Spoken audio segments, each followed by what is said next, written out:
Olá, boa tarde, ótima segunda-feira a você que se liga aqui no Balanço Geral. Começou o Campeonato Brasileiro, só que a estreia da Chapecoense não poderia ser pior. Jogando no Paraná, a Chapecoense foi goleada pelo Atlético Paranaense. O primeiro jogo da Chapecoense nesse Campeonato Brasileiro foi longe de casa, na Arena da Baixada. E gols só na segunda etapa. Não se engane com esse primeiro gol de Wellington Paulista.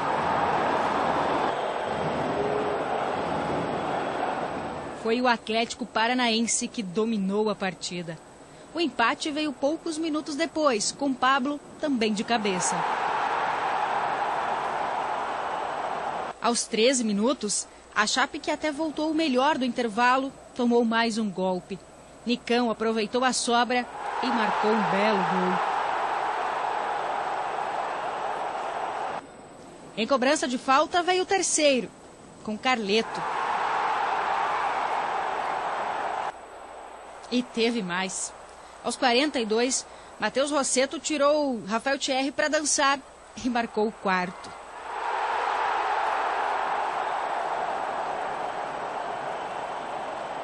E olha aí o contra-ataque. A cobrança de escanteio da Chape, jogada rápida do Atlético, que aos 47 fechou a conta com Ederson. Fim de partida, Atlético Paranaense 5, Chapecoense 1. Tá aí. Eu não sei se eu te digo boa tarde ou olá. Não, boa tarde. Boa tarde. Estamos então, aqui, né? estamos com saúde, estamos trabalhando. É uma boa tarde. Né? E foi só a primeira rodada. Vou falar então dessa primeira rodada da estreia, né, da Chapecoense. Você já dizia aqui na semana passada, né? Ontem assistindo o jogo eu lembrava do Badá. Ai, o 4-3-3, ai, o 4-3-3. Não deu certo. Não deu certo. Já era previsível que não daria certo, porque poucas vezes deu certo o 4-3-3. Os piores momentos da Chapecoense, nas 4 vezes que disputou a Série A, foi nesse desgraçado deste esquema 4-3-3. Aí o ano passado o Gilson Kleina chegou aqui, o time, na zona de rebaixamento, ele endireitou o time como? Colocou 4 volantes no meio de campo, colocou Amaral, colocou o Moisés Ribeiro, colocou o Canteiros e o quarto homem ou era o João Pedro ou era o Luiz Antônio. E na frente 2 atacantes, se preocupando em atacar, que era o Arthur Caíque e o Wellington Paulista. Ficou 10 partidas sem saber o que era uma derrota.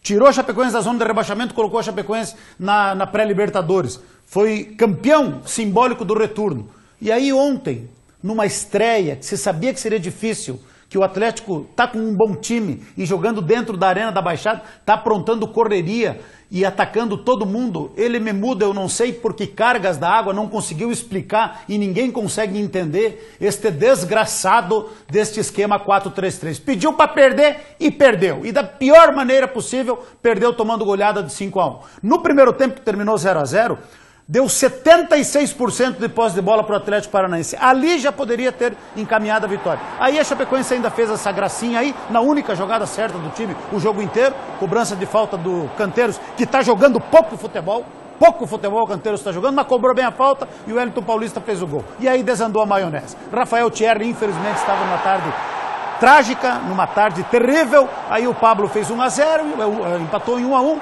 e aí começou, né, o Atlético a deitar e rolar e a bola começou a entrar. Começou a entrar do jeito que quiser. Olha como a facilidade com que toca, o Carleto cruzando, o Rafael Thierry afastou mal, o Nicão fez 2-1. E aí veio o lance que matou o jogo, matou a Chapecoense, que foi a falta cobrada pelo Thiago Carleto, que o seu Arthur Caíque vai abrir, vai sair da barreira. O pessoal, o Jandrei está cuidando do canto direito. A barreira, o canto esquerdo, a barreira foi armada no canto direito. Só que o Arthur Caíque saiu e a bola entrou no canto direito. Aí nem que tem 2 goleiros, não consegue pegar. E aí desabou o time da Chapecoense, desandou a maionese. O time ficou abatido em campo. Tentou o Gilson Kleina fazer algumas alterações. O que era ruim ficou pior, porque o time ficou ainda mais exposto. E aí em 2 contra-ataques, cara a cara com o goleiro, né, o Atlético, olha só o Rafael Thierry de novo, vai escorregar. Escorregou, o Rossetto fez 4-1 e depois um outro contra-ataque, cara a cara com o Jandrei, 5-1. Então, tudo começou pela escolha equivocada do técnico Gilson Kleina. Porque não dá para jogar fora de casa no Campeonato Brasileiro, é outro nível, é outro departamento, é outra competição. A gente torce pelo Gilson Kleina, é um cara bacana, um cara legal, já conversei com eles várias vezes, é um cara trabalhador, correto, mas não pode dar esse tipo de vacilada. Todo mundo sabia, não foi por falta de aviso, todo mundo sabia do risco e do perigo que era jogar contra o Atlético Paranaense lá na Arena da Baixada nesse esquema, que afundou. Afundou. A zaga desprotegida, jogando com apenas um volante, que é o Amaral. O Márcio Araújo ainda não disse a que veio, não sabe se é volante, não sabe se é meia. O Canteiros só está jogando na bola parada. Ontem o Arthur Caíque, o Vinícius não se justifica ser titular. Não eram nem meias, nem atacantes, não sabiam se atacava ou se marcava, não fizeram coisa nenhuma. O Wellington Paulista correndo como uma barata tonta, a zaga exposta e tomou 5 gols. Então, que sirva de exemplo, que sirva de lição, nesse esquema não dá para jogar. A Chapecoense tem que voltar às suas origens. A Chapecoense tem que ter humildade, tem que saber que tem que jogar fechadinha, com 4 no meio de campo, tentando alguma coisa no contra-ataque. Quando joga em casa até pode se soltar um pouquinho mais. Agora sempre com 4 no meio de campo. Toda vez que a Chapecoense quis jogar com esse time faceirinho, a Chapecoense teve dificuldades e sofreu esse tipo de derrota. Então, vamos com calma, claro que vamos com calma. Duas derrotas significativas para o Figueirense, semana passada aqui, que o título foi embora com o time jogando muito pouco futebol, e ontem principalmente a estreia para deixar todo mundo preocupado. Agora, é início de campeonato, tem mais 37 rodadas pela frente, mas que tirem lição dos erros que foram cometidos ontem para não se repetir na sequência do Campeonato Brasileiro. E vamos de dupla Grenal agora, porque na tarde de sábado o Grêmio foi até Minas Gerais para enfrentar o Cruzeiro. Este, aliás, foi o jogo de abertura do Campeonato Brasileiro de 2018. E com gol do estreante André, o tricolor somou os primeiros 3 pontos na competição.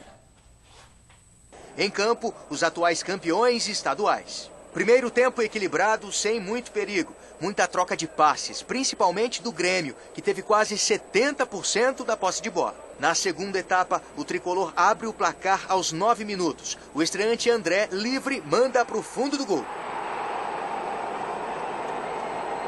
Aos 27 minutos, Kahneman entra de carrinho por trás de Arrascaeta. Toma cartão vermelho e o argentino ainda fica um tempão em campo brigando com a arbitragem.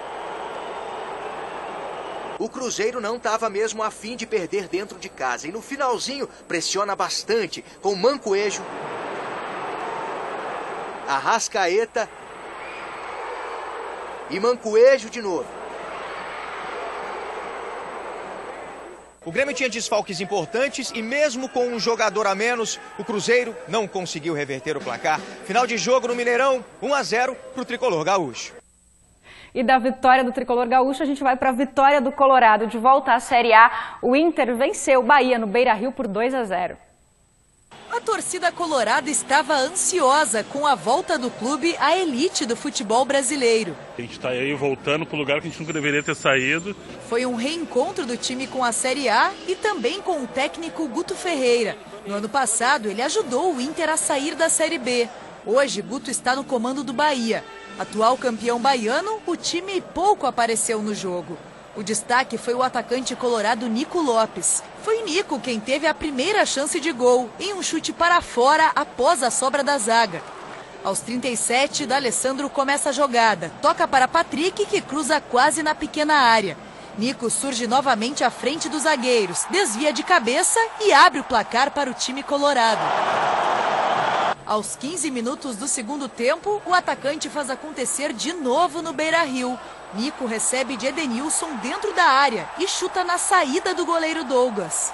A vitória de 2-0 na estreia do campeonato é um recomeço importante para o Internacional, em busca da taça que não levanta há quase 40 anos. Com o placar, o Colorado ganha fôlego para enfrentar outros grandes adversários do Brasileirão. Até o dia 12 de maio, a equipe de Odair Hellmann vai ter pela frente partidas contra o Palmeiras, Cruzeiro, Flamengo e Grêmio.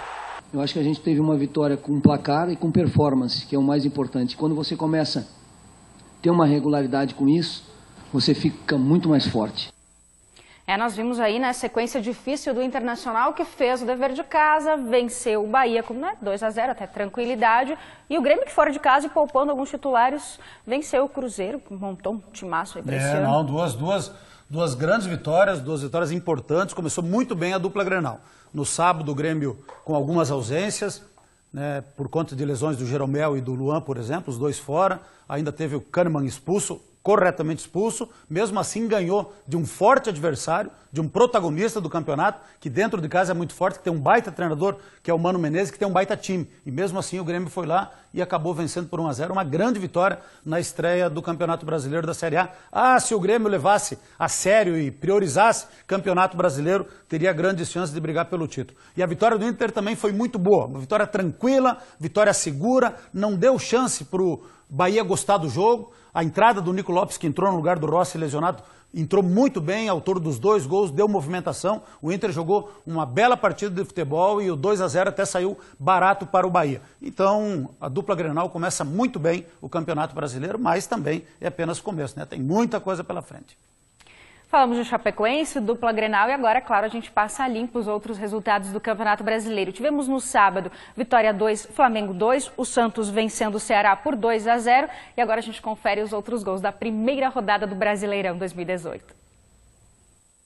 Começar bem o campeonato era preciso e a pressão levou ao gol de Rodriguinho depois do cruzamento de Romero. O Fluminense reagiu no segundo tempo e Richard deixou tudo igual. Favorito para repetir o feito de 2017, o Corinthians não desistiu. Quando o jogo parecia se encaminhar para o empate, Emerson Sheik cruzou para Rodriguinho, de novo, decretar a vitória. Corinthians 2, Fluminense 1. O América Mineiro dominou o jogo e venceu o Sport por 3-0 no Estádio Independência. Serginho marcou 2 vezes. Carlinhos também fez 1 no primeiro tempo. O Vasco e o Atlético Mineiro se enfrentaram em São Januário. Otero abriu o placar para o time visitante com esse golaço. Mas o Vasco conseguiu virar a partida no final do segundo tempo. O empate veio com Wagner. E teve lance polêmico. Em uma bola dividida entre Rildo e Bremer, o juiz marcou o pênalti. Iago Pikachu cobrou e fez o gol da vitória. Tá, e que arbitragem nessa primeira rodada de Campeonato Brasileiro, aí não foi né, pênalti, Badá? Agora o jogo do Flamengo contra o Vitória, fazia tempo que eu não havia uma arbitragem tão ruim. Foi um desastre, já foram afastados, todos. São 6 agora, foram os 6 para a geladeira. Bota a geladeira grande para colocar uma equipe de 6 na geladeira logo na primeira rodada. É isso aí, vamos ver então como ficou a tabela de classificação depois dessa rodada, né? E, claro, né, 3 pontinhos só, as principais equipes até o 7º colocado aí, Grêmio, o saldo de gols que conta, né, Atlético Paranaense, América Mineiro, Santos e Internacional, Corinthians e Vasco aí na pré-Libertadores. Aí temos a zona de rebaixamento também simbólica, né, porque do 14º colocado ao 20º, aliás, do 10º colocado até o 20º, lembrando que alguns times ainda jogam hoje, nenhum pontuou, Chapecoense é a 20ª colocada hoje por conta do saldo de gols. E 2 jogos hoje, já a produção pode colocar na tela também pra gente, 2 jogos fecham hoje essa primeira rodada do Campeonato Brasileiro. Às 8 da noite tem Botafogo e Palmeiras e o São Paulo vai receber o Paraná também nesse horário. São os 2 jogos dessa segunda-feira à noite, fechando então essa primeira rodada do Campeonato Catarinense que venham as próximas 37. Com certeza. E tem muito mato para lenhar aí, é apenas a primeira rodada, mas tem que abrir o olho, né? Tem que abrir o olho e que aconteceu ontem lá em Curitiba, que não se repita para os próximos jogos. Dá para permanecer na Série A. Já vou dizer agora aqui, a minha opinião, dá para a Chapecoense permanecer na Série A, tem muito time ruim nesse Campeonato Brasileiro. Agora, não pode querer inventar moda. Faz o feijão com arroz, joga o simplesinho. Vamos baixar a bolinha e fazer o feijão com arroz, que se querer continuar inventando, como foi inventado ontem lá em Curitiba, daí vai ser sofrimento. Agora, grande abraço pro amigo. Como tem torcedor pessimista, né, Badá, que gosta mais de sofrer do que de curtir o time na Série A do Campeonato Brasileiro. E aí o time dá margem para esse tipo de situação, daí tem que aguentar o ferro. É. Então, vai melhorar. Mas nós temos uma semana inteira para ruminar essa derrota e projetar o jogo com o Vasco domingo aqui em Chapecó. Beleza. Até amanhã.